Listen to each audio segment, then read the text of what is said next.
વડોદરા શહેરમાં રખડતા શ્વાનના મુદ્દે મહાનગરપાલિકાનું તંત્ર એક્શન મોડમાં આવ્યું છે।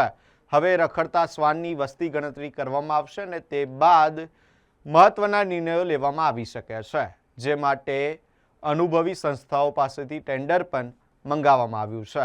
વીએમસી દ્વારા ફ્રી રોમિંગ કમ્યુનિટી ડોગ્સનો સર્વે કરવા માટે સક્ષમ અને અનુભવી સંસ્થાઓ પાસેથી ટેન્ડર મંગાવવામાં આવ્યા છે। સર્વેમાં રખડતા શ્વાનની સંખ્યા અને વસ્તીની સ્થિતિ અંગે માહિતી એકત્રિત કરવામાં આવશે, જેના આધારે એનિમલ બર્થ કંટ્રોલ ABC કાર્યક્રમને વધુ અસરકારક બનાવવાની દિશામાં કાર્યવાહી કરવામાં આવશે। શહેરમાં રખડતા શ્વાનના હુમલાની ઘટનાઓમાં પણ વધારો થયો છે। વાઘોડિયા રોડની એક સોસાયટીમાં રખડતા શ્વાનોએ 24 લોકોને બચકા ભર્યાની ઘટના સામે આવી છે।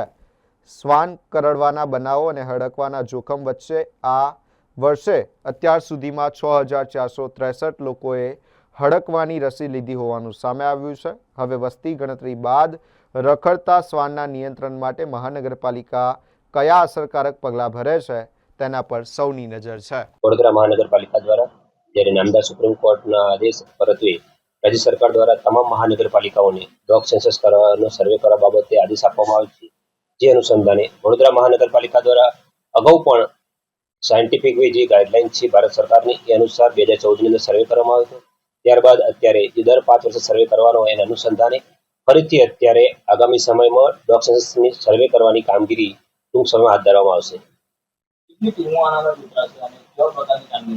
જનરલી 2 થી 3 ટીમો નું પ્લાનિંગ હોય છે।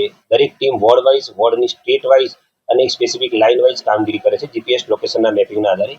જે તે વિસ્તારની અંદર જે એમને ડોગ્સ દેખાતા હોય અને સેટેલાઇટ વ્યૂ મારફતે જીપીએસ લોકેશન જે આપણે લોન્જિટ્યુડ લેટરલ લેતા હોય છે એ ધોરણે તે દરેક ડોગને આઈડેન્ટિફાય કરી કેટલા ડોગ્સની અંદર સ્ટરલાઇઝેશન થયેલું છે, કેટલા સ્ટરલાઇઝેશન અનસ્ટરલાઇઝ ડોગ છે, સાથે સાથે લેક્ટેટિંગ ફિમેલ્સ કેટલી છે, કોઈ પપીસ જોવા મળતા હોય તો એ રીતે કોઈ કેસની અંદર સ્કિન ડિસીઝ ધરાવતા કોઈ બીમાર બધા એમને જણાતા હોય સ્કિન ડિસીઝ એ ટાઈપના ડોગ્સ પણ આઈડેન્ટિફાય કરવામાં આવે છે। વિવિધ અલગ અલગ પેરામીટર્સ છે સ્ટ્રે ડોગ બાબતના, એ અનુસાર આગળની કાર્યવાહી કરવામાં આવે છે। જોવા જઈએ તો 3 થી 4 મહિના કામગીરી શરૂ થયાની અંદર 3 થી 4 મહિના કામગીરી પૂર્ણ કરવામાં આવે છે અને ત્યારબાદ સાયન્ટિફિક જે કંઈ રિપોર્ટ બનાવવામાં આવે છે એ રિપોર્ટ તૈયાર કરી અને 6 માસની અંદર રિપોર્ટ સબમિટ કરવામાં આવે છે।